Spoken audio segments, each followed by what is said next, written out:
Hey Sky Fam, it's Chris here, and let me tell you, life gets busy. With work, errands, and everything in between, finding quality time with the people we love can feel impossible.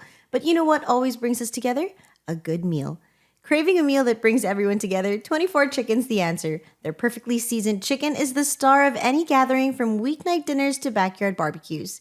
Turn ordinary meals into extraordinary memories and celebrate life's memories with 24 Chicken. So next time you're looking for a way to create delicious memories, head down to your nearest 24 Chicken. And for a special offer, use code SkyFam24Chicken. Check out for a discount on your next order at www.24chickendelivery.com. Happy eating! Welcome to Sky Podcast. Watch out for a new episode every Saturday. The main character, hindi ka nagpapapansin eh. Hey, stop filtering yourself. Nobody cares that much about you. That's why when I joined showbiz, like parang, okay, everybody is like taking up space. Yes! Exhausting din for me sometimes. It's not good also na supporting role ka lang palagi. I feel like it's very detrimental when you don't have that main character energy, which is like me. What I love.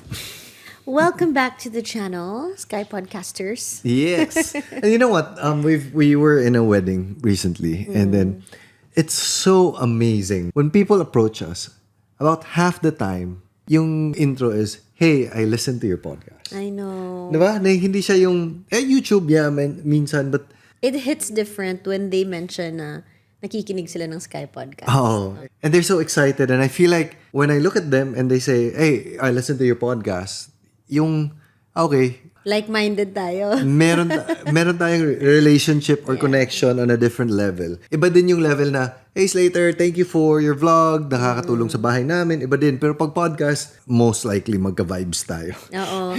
Kasi parang if you just say na, I follow you on Instagram. Yeah. Or like, I like your photos. Parang, okay, sige. Thank you. Yeah. Thank you. But if it's like, I like the way you think, or I like to listen to you guys when you guys talk. Yeah. It's deeper. No? Yes. So thank you to everyone who's ever told us that. Yes. So, love, when people approach you, what do you feel? Honestly, awkwardness, because I'm a very awkward person. Yeah, and I don't like it, ha. Like, I appreciate really all of the people that have been supporting us, but to be in the center of attention is really not my thing. So I feel even if it's like my relatives and they're like talking about me, but I've known them since I was a kid. Yeah.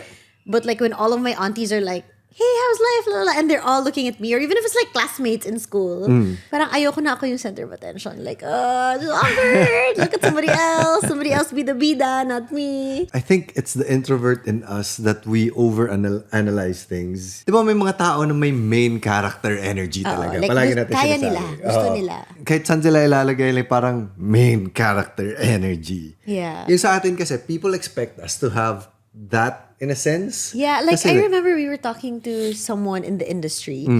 They were describing this person who was famous and saying na, grabe no, akala ko parang sobrang lakas ng dating niya. But when he entered the room, normal lang pala siya. Because there's that expectation that if you are kind of like a personality online, Yeah. you have this energy or this character or this bigger than life personality or something. Some have that. Yeah.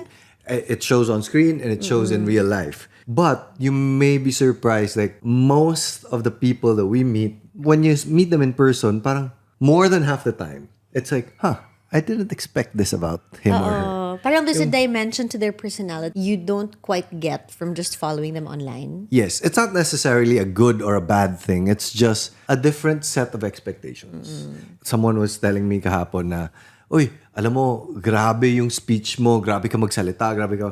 Sabi ko, may mga moments akong ganyan, pero a lot of the moments I just want to be like quiet. Yeah. And we were talking to Essa, who's the wife of Sam YG. Yeah. To those who don't know, he's this very popular, funny I don't think host. kailangan pa natin introduce si Sam YG. I mean, just to let everybody in on it. Na parang he's so funny, he's so, lahat may comment siya.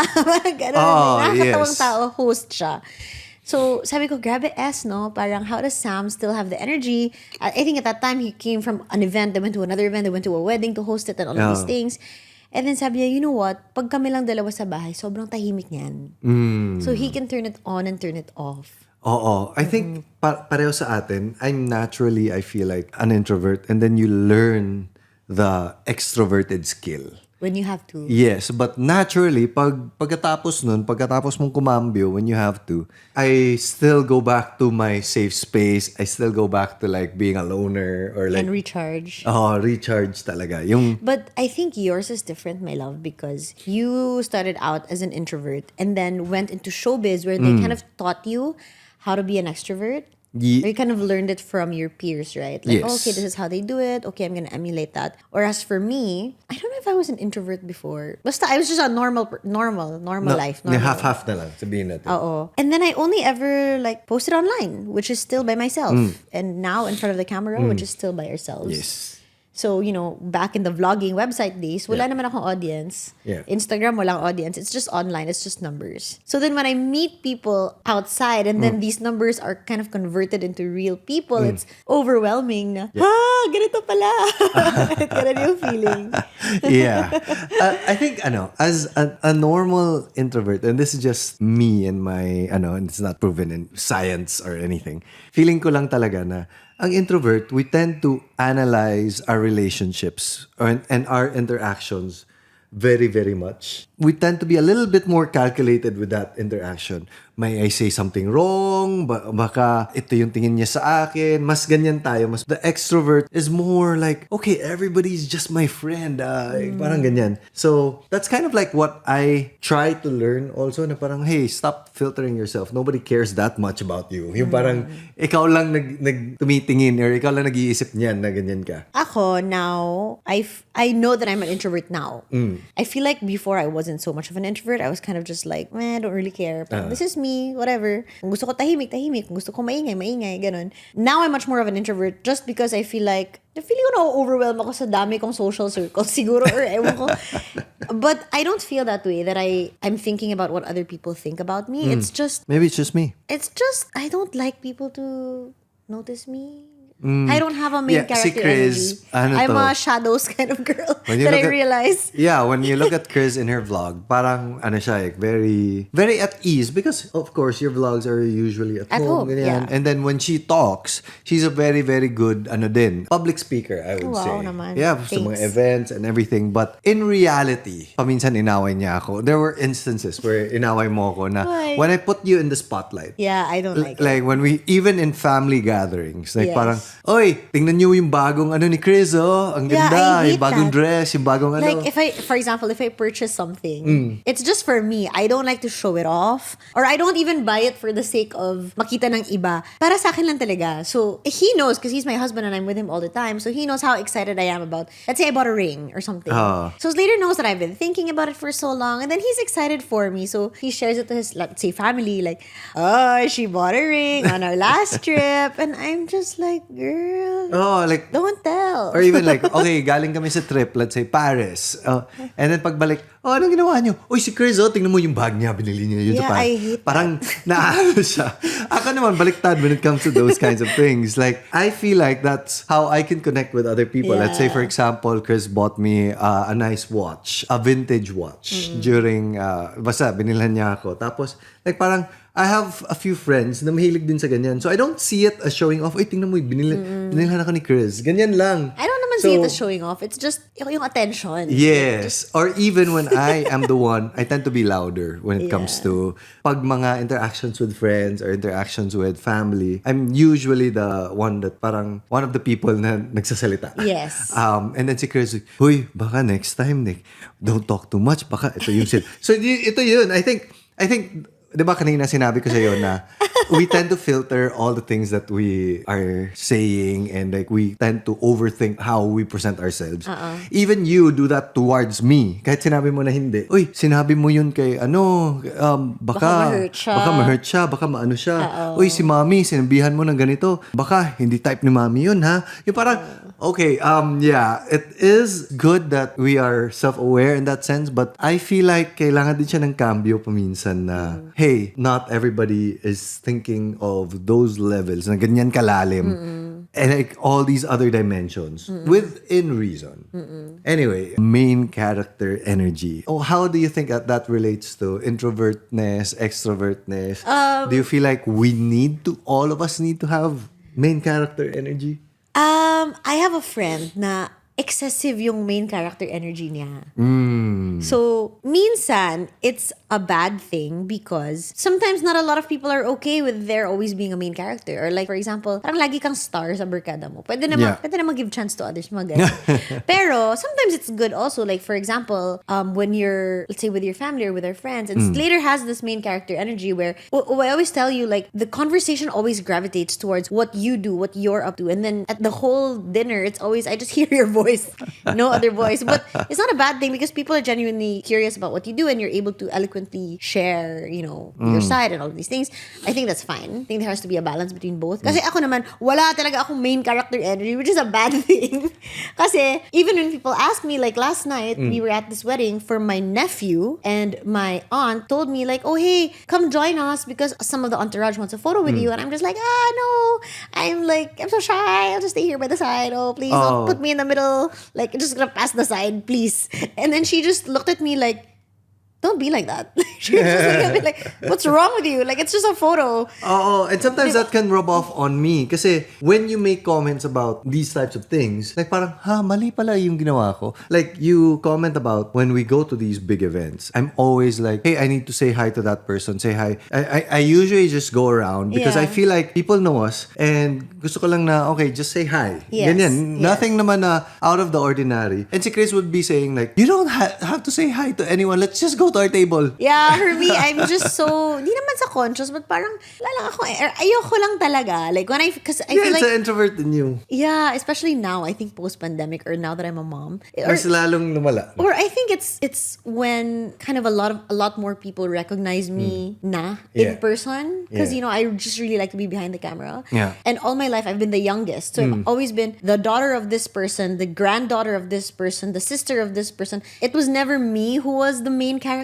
Yeah. So it was always like, I was always forgotten. Like, I can't count the number of times that I've been introduced to like an important person. 10 times, 20 times. And then the next time it's still like, nice to meet you. Yeah. So I don't mind. I don't mind at all. And I'm used to it. And I like it. I like being invisible. So now I still feel like I'm invisible. So then when we enter a room, let's say yesterday at the wedding, Siri's just saying like, hi. And I'm just like, I'm just gonna go to my table and hide. Nobody's gonna see me. And Siri's always reminding me like, people are looking at you. Like, people can see you. You And can just say you. hi. But, I think I can't unlearn it, or I'm still trying to unlearn it na invisible ako. Especially right now, no, na sanay ka na palaging nasa bahay lang, playing with the kids, or like your work doesn't really involve a lot of people. Hindi yung everyday you have to talk to different suppliers, different people, different trades. And then like if I'm at, let's say, a shoot, right? I know people know me because I'm the talent of the shoot. So Yeah. I know saan ako pupwesto. Pero if it's just like a random event, I'd rather just be invisible. It's so weird, no? Yeah. I mean, It's really me. I understand naman, and we call each other out whenever we're leaning towards, wala naman talagang perfect. Pero balance lang talaga. Like, for example, like, ganyan. If I get too into talking about myself also, guys would say, hey, next time, baka Give chance to give chance to others. others. Especially when people that I'm very, very comfortable with, like family and stuff. I tend to like, hey, this is what we're doing right now, blah, blah, blah. Na-excited siya. And si Chris would be, give chance to others. Sabi ko, huwag ka mag-overshare. Okay Baka na yan. hindi na sila interesado sa mga sinasabi mo. Dami mong sinasabi. Baliktad naman, ako naman yung kay, go out naman, let's mingle naman with other people. Hey, yung parang Oo. Let's, table hopping tayo. Ang dami nating friends dun. Okay lang ako dito. Pagod na ako. Just like that, no? Yeah, but I think, when it comes to these main character energy types, it's something na I liken it to a certain level of confidence, but kailangan siya confidence in if you are the main character, hindi ka nagpapapansin eh. Kasi sometimes the main character energy can be misinterpreted into like, hey, look at me all the time. I'm the star of the show. We know people like that. And like parang, I think it can, medyo exhausting. I don't know, maybe it's just me as an introvert, like parang exhausting din for me sometimes. Okay, I want to tell a story about my friend who is always the main character energy. Me being not the main character energy and happy to be in the sidelines. Yes. I enjoy spending time with this person because I just laugh and I'm very entertained by her and everybody's looking at her and not looking at me, so I'm very comfortable. Yeah. But in certain situations, there have been times when people called this person out because, uy, ano ba, like, relax. Like, hindi kailangan na lagi kang main character energy. So, siguro balance lang talaga, no? Like, sa akin, okay lang kung main character ka everyday. Good for you at good for me. Hindi ko na kailangan umeffort. Like, parang nagbabalance yung energy levels namin. Pero siguro when you're in different circumstances or different people, you need to adjust. Oh, I think in different setups, kailangan kumambyo. And being on the supporting actor energy all the time is also maybe detrimental also. No, because ikaw, you pupwesto ka sa mga times na like your normal setup is dito lang ako. Pero whenever you are needed to give that main character energy, in a kaya mo naman professional ibigay. setting only. Oo. Like, and I tell this to the people that work for me, you have to raise your voice and be heard. Baka kasi you have good ideas pero hindi lumalabas. Ang sayang, di ba? Kailangan sometimes you also have to give that kind of energy, not just in the workplace but also in the family setting, but even in relationship setting. I think in the relationship you have to be able to stand your ground also. Like, hey, this is not okay, this is okay. Diba sometimes it's also sexy na, hey, I know, dito tayo. Or this is what we're going to do. Yeah. It's not always, ay, Emmy, ikaw na Any bahala. lang. Oh, yeah. So, you know what I realized now that you say that, na you have to assert yourself sometimes. Hala, no, I realize I do assert myself when it's like via email or via text or when I don't have to be there in person because I feel like it's just so awkward. Diba, do you notice that about me? baliktad naman. Kasi pag si Chris nasa email, love, temper down the email. Yeah, it's too strict. No, kasi si Chris, pag email, dire-diretso, yung straight lang facts. Sabi ko, and I think this lawyer daw ako sa email. It's not lawyer. I just, when you read it kasi, wala kasing tone of voice. Diba sa mga email? So it can be misconstrued. I like to err on the side of, hey, I'm being friendly. I'm not being combative or wala akong inaaway, but I'm just stating facts. Pero, so next time, mag-email ako, facts pero may smiley face. no, I'm still happy. Lagyan lang ng konting lambing to err on the side of caution because pag nag-uusap tayo, like parang, love, okay lang if you can, do this for me. Sa email kasi mukhang, do this for me. Mukhang ganyan yung dating eh. Yeah, or like if you ask me that in person, my answer can be okay. But in the email, it's just okay, period. So like you don't know what the tone is when you're saying okay. Yes. Yeah. I think that's also part of like mga comment section. It can always be misinterpreted, misread, and But I think this whole thing about main character energy, there are people that naturally have it. Do you think that if you don't have it, just like the introvert, extrovert thing, do you think like you can train yourself to... I definitely think so. I'm still training myself sometimes on a professional setting or when I need to, like if I need to do a speech in public or do a presentation, then I can be that main character because parang na-train ko na yung brain ko na, okay, this is what you expect, this is what you're showing up for and all of these things. I feel like it's very detrimental when you don't have that main character energy, which is like me. I remember love at our wedding, which is, tama lang naman yung bride and groom yung main character, di ba? Like, it's understood. And everybody there is invited by you. So, is celebrating you. Is celebrating you and you invited them, you chose them to be there. So, kilala nila kayo. Like, you guys are friends, basically. Yes. But I remember we had to give a speech. It was just a thank you speech at our wedding. Sobrang nanginginig si Chris na pati ako na parang, ha? Yeah, it was just so weird because, I was going there confident and, feeling my best self. I had my glam on, my dress on and everything. But then when I just stood up there with all of the people, like, okay, this is my dad's friends, my relatives, may ganito, ganyan. Hindi lang siya close friends, but like, ang daming tao. I'm just like, okay, I don't like this feeling of people looking at me. And that's weird because it's your wedding. You know what I mean? So, it's nakakatawa talaga yun. It's not good also na supporting role ka lang palagi. Yes, I remember that na we actually had a speech prepared. All we had to do was read it. And Chris, like was stumbling all over the cell phone, reading it, and then I tried to get it pa from you para ako na lang magbasa. Ayaw mo pa ibigay. For some reason, para ka nag-black out. Yung parang, okay, so I'll just wing this. It's so weird, no? But I feel like we all have our moments, right? There are some moments that I'm so confident naman. There are some moments naman na parang, what's gotten into her? Why is she so, Yes, and I feel like it's because tayo, hindi yun yung normal setup natin eh. Yung parang sanay tayo in tahimik. Like, even before joining PBB, I was trained as an engineer, and engineers think very differently. Our family is relatively medyo tahimik, keeps to themselves, and your family as well. So parang that's kind of like the upbringing that we've had. That's why when I joined showbiz, like parang culture shock talaga siya. Like, okay, everybody is like taking up space. Yes. I kind of learned like, hey, hindi naman pala mali to take up your space in this world. Yes. Like in a conversation, it's not bad to like feel comfortable. Actually, it may even be good because by you being comfortable, you make the other person comfortable also. That's so true. I remember that we only interact with people in Cebu. Like most of the time, 90% of the time, because we're just here, right?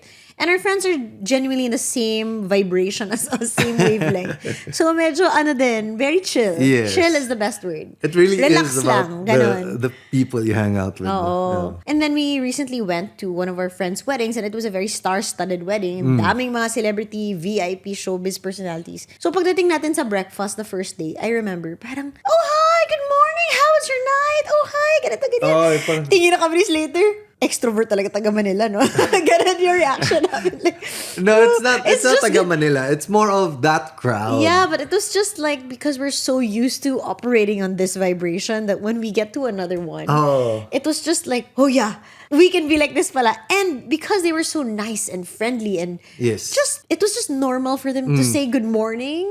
Kasi like for example, in Cebu, if we attend a wedding, we're in this hotel and parang we don't really say good morning, you just say bye. Oy, hi, anak lang, diba? Yeah. But there it was really like, how was your night? Oh, did you have fun? What time did you sleep? Then it made me feel comfortable also na kahit na sobrang intimidating sila from afar because they're like who's who and all that. Because they're so warm and welcoming and taking their own space nga and comfortable. It makes you also feel comfortable na okay lang din pala. Yes. So, I think that kind of energy of acceptance, it's kind of like parang napapasa whatever you're feeling and whatever is running through your head, napapasa mo talaga sa subconsciously to the other person you're interacting with. Eh. Like even if it's just your eyes are being too busy, if you, like so parang I really had to learn this. So that's why when I asked you, I kind of already knew the answer also for me. Na parang kaya naman pala talaga, but I feel like it's kind of a practice kind of thing. Yeah. Like you have to be able to push through the discomfort and do those interactions over and over and over again. And because it's not natural for us, like for example, during the pandemic, pagbalik natin sa outside world, it was awkward. It was awkward. It was like, hey, I'm trying to learn how to ride the bike again. Yeah. Pero it can be done. And I think the biggest thing there is instead of just it being confidence,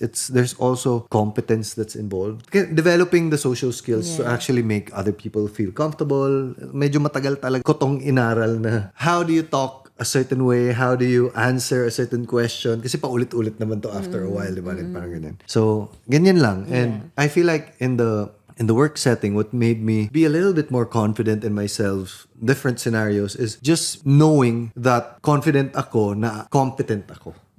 Na alam ko to and I know what I'm talking about. So when I raise an idea, I can be very, very detailed because I know about this thing. But ang style ko ngayon is when I raise an idea is it always ends with a question mark. What do you think? Para hindi siya mukhang it's super imposing. I actually wanted to get into that because, it's easier said than done. That, okay, just knowing that you're competent will increase your confidence and you can try. Like, it's easier said than done, right? But I feel like in practice, for me, I'm most confident when it's a one-on-one conversation. Even if it's a stranger or like, let's say, a follower, okay lang ako pag isa lang or dalawa or tatlo, okay lang. Pero pag madami na, dun na ako na, oh my God, what do I do? What do I say? Pero pag smaller group, it's easier for me to connect with these people. And I feel like the easiest way to connect with these people is to ask questions, which is what you said, right? right? Like you always ask, what do you think? When you're giving that person that you're talking to room or space also to have space, Yes. it's easier to build that connection, I feel. Yes. So, naisip ko lang kasi yung some of the people that we interact with na super naman supporting role also. Like me, but like extreme. Ang hirap din kasi kunyari magtatanong ako, oh, how was your trip? It was okay. Tapos ganun. Parang, it's so awkward to continue that conversation. Yeah. You're not giving me space to ask more. Parang walang buwelo yung conversation, ganun. So, if you find yourself in that position na di mo alam what to say, kasi I've been there also na, I don't know what to say. Just ask questions. It's the easiest for me to keep the conversation going and like be genuinely interested in the reply. Yes. Like listen. Sa akin, what worked for me when you're about to make a big speech, di ba, kadalasan, when I used to do this, like, okay, I have this speech memorized because I'm the best man for my best friend. Parang, oh, don't talk to me, I need to memorize this, blah, blah, blah. Sabi niya, ang gagawin mo dun is mag-warm up ka. You talk to everybody as much as possible so that you're in that mind space already. So now when it's time to talk, you're in that mood already. You know the people. You kind of like go in there na kung sa exercise pa, may warm up ka na. Yeah. Ready ka na. So you are bringing that energy towards you talking or interacting with a lot of people. Yeah. And I feel like it's small wins here and there. Like, okay, usap ako dito. Maybe it was an awkward thing. Okay, let's talk to another person. Sometimes ako, when I was like going out, like very, very timid, that's kind of what I did. Like, I don't care if I'm talking to just friends, acquaintances, lalaki, babae, doesn't matter. Just talk. Hanggang sa medyo mas kampante ka na after a while. You know what? I want to bring it back to what you asked me in the first part of this conversation. Na sometimes it's us overthinking. Diba you mentioned that? Yes. It's overthinking how they perceive me, how I'm going to react to this conversation, how I should be. And I told you, I think when you asked me, I'm like, oh, parang I can't relate. Parang to me, it was just kind of like an energy thing. Like, I don't have the energy to converse. I'd rather just sit down. But then now that I think about it more, it is true. It is because like you're so kind of in your head about all of these things. Yes. Na because ako personally, because I'm so in my head about what do I say to this person or what is she not think of me, parang nagsha-shutdown na lang siya. And then, I don't have energy, I'm just gonna sit down. That's why nauubos yung energy kasi napaprocess na sobra eh. I guess. No? Kasi sometimes, like for example, even if it's a family function of yours, and I know like 10% of the people because you have such a big family. Yeah. Diba? Parang, okay, I have to like go in and then remember what our last conversation was and then what do I say? And then it's just baka too makalimutan many yung pangalan things niya. to process. Ano ba kaya? And I'm just like, she's Slater's auntie, she's Koan, she's ano. Sino ulit to? Like, oh no, if I don't remember their name, they're gonna think I'm a bad person. She's Chinese, so maybe I should talk to her like this. Hindi pa naman ako marunong mag-Chinese, so I'll do this. And then my memory is so bad. So if I don't remember what she told me the last time we met, which was like 5 years ago, then she'll think I'm a bad person. Like all of these things. Yeah, ang daming mga layers. Yeah, but then I can always just say, oh my God, you know what? My memory is so bad. Can you remind me? What did I talk about? Diba? Yeah. Easier said than done, but you know. It's kind of like when you're looking at yourself in the mirror and you see all these spots. Oh, ito yung paano ko. Ito yung paayos ko. May acne ako. Oh, I wish this was a little bit less chubby, whatever. Diba? A lot of the times, tayo lang nakakita eh. Kasi nobody looks at you in that kind of a microscope. Yeah. Than everybody else. It's like, oh, what if my outfit may konting stain? Nobody notices the stain. Ikaw lang talaga. Diba? So parang I liken it to that. Although hindi pa ako ganyong level. But the big, more extroverted, the really good talkers sometimes make mistakes of offending people also. Like, they are more willing to tread that line and make you feel comfortable because they are genuine. They are like walang tinatago na layers usually, and like they can be candid with you, and now you feel like you can be candid with them. Yeah, it's true. Because if you are so calculated with what you say, it shows also. Like, for example, we've had podcasts in the past where we have guests on. And there are some guests that are so open to us about, anong pinagdaan nila, or like very random conversation lang. So it's easier for us to also open up to them and talk to them. But there are also some guests that are more calculated, parang ayaw nila sabihin. So parang hirap din for us to, even though it's our job, like, to ask questions, parang it's also hard for us to go deeper because we don't know what they're comfortable, but we can sense the aura. Yes, diba? yes. And just like any conversation, parang hindi lumalalim, hindi naman to the point of oversharing, but there are just people who are naturally like parang shielded and tayo, when we overthink things, we are also doing that. Na parang, hey, it's hard to get a connection, it's hard to relate to you. And is a personality thing, but importante lang talaga na marunong tayong kumambyo. I would believe na a lot of the people listening to this podcast would tend to be in our general region of introvertness. Talaga ba? You think? Feeling ko. I have a question for you, love. Yeah? What if when you met me, I was super main character energy? Is it a turn on or a turn off? It depends where that energy is coming from, to be honest. Because, I don't know, maybe I'm just getting older na makikita ko na this main character energy is coming from a place of insecurity. Yung parang I'm rubbing things in your face, I'm name dropping, meron din ganyan, di ba? Na loud, but loud because I want people to look at me. Hindi yung James Bond main character energy. Yung, Or like loud ka lang kasi that's really your personality. Ganon. Oo, It's like forced loudness. Ganon. I mean, there's a certain level of confidence wherein it's like, I'm confident and truly confident in myself na yung main character energy ko does not have to shout. Again, James Bond. James Bond would be the perfect, everything is subtle, everything, but alam mong... He's James Bond. James Bond, like charming and everything, but he doesn't shout it. So that's kind of like my preference for that main character energy. Sometimes when we interact with people, meron din kasi na, hey, this guy is trying to sell me something. Merong agenda. Want something from me. Or there's something to prove. Okay. So, yun mas na hindi ako nakaka-connect ng masyado. Yeah.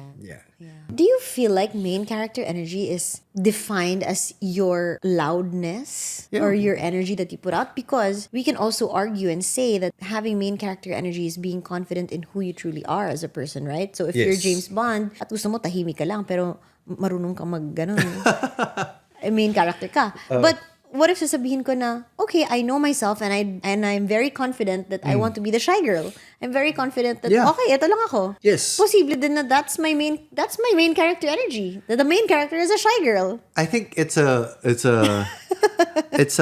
balancing act, I would say. Like, you can be the shy girl, but you have to also contribute something to the story. That's for you to be the main character. Diba? Yung But parang, whose story is it? like for example, your story. It's your story. You're the main character of your life. But are you playing it as if you are the main character? Oo. Diba? Kasi pwede mo namang... Artsy kasi yung movie, yung subtitles lang. Well, let's say for example, yung tinitingnan mo ngayon, yung Queen of Tears. Yeah. So, yung lalaki doon, hindi naman siya overly loud. Hindi naman din siya, medyo mahihain pa nga di ba? Yung parang dating. But main character siya kasi he's moving things forward. Like taking charge of that part. It may not be loud, but it's still a main character energy. Kasi you are taking charge of your story. You're doing something about it instead of letting life go past. If ikaw si shy girl main energy, you can also say that I'm preserving my energy. Diba? It's a matter of perspective. Mahirap lang. We know people that are shy, they don't really interact with other people, but they are doing their thing. Parang sasabihin niya, ito yung, sinusulat ko yung kwento ng buhay ko. Gusto ko ganito. Yeah. Pakialam mo. Maybe it's not related just to introvert, extrovert. Yeah. It may also be a different dimension wherein we know people na, okay, sinasabi natin na nasa YouTube sila, they're extrovert when you look at them in YouTube, but in real life, they're introvert. But they're taking charge of their lives because they're doing something that pushes them forward. Yeah. And I feel like, yun Basta naman yun talaga. That's like the true, for me, main character energy. Hindi yung, look at me, main character energy. Basta you are the main character of your own story. Yes. And I think with that comes assertiveness, a certain sense of self-confidence, a certain sense of Moving forward. security and holding your ground, not letting people push you around. And it doesn't include being loud. Kasi naalala ko lang yung isang friend ko. Sa isang party din. Sabi nung main character na friend namin na, uy, gusto niyo mag-mingle? Punta tayo sa kabilang table. Sabi niya, okay lang ako sa table na to. Tapos na ako mag-make friends. Hindi confident siya. Di ba? She's taking charge. I think alam ko Just kung sino main to. character din siya sa sarili niyang story. Most likely nakikinig siya sa podcast natin. Nakakatawa lang. Ay, nako. Pero di ba, main character din siya sa sarili ng kwento. Yeah, there were Nakakatawa lang. instances in my life wherein parang sinasabayan ko lang yung buhay. Kung saan ako dinadala, doon lang din ako. Ganyan. And it was an okay life, but I felt like it was, for me personally, unfulfilling. The thing that I like most about taking charge is kind of like you're drawing your own future na Writing your own story. Yes, writing your own story and parang na-predict mo yung future in a sense because you're taking charge of it. When I say, okay, I won't settle for a partner that is hindi ko type or napipilitan lang ako. Gusto ko yung partner ko, yung ideal talaga. No, 'di ba nakuha ko? Diba? Dapat lang. Pero that for me is where that energy should lie. Appear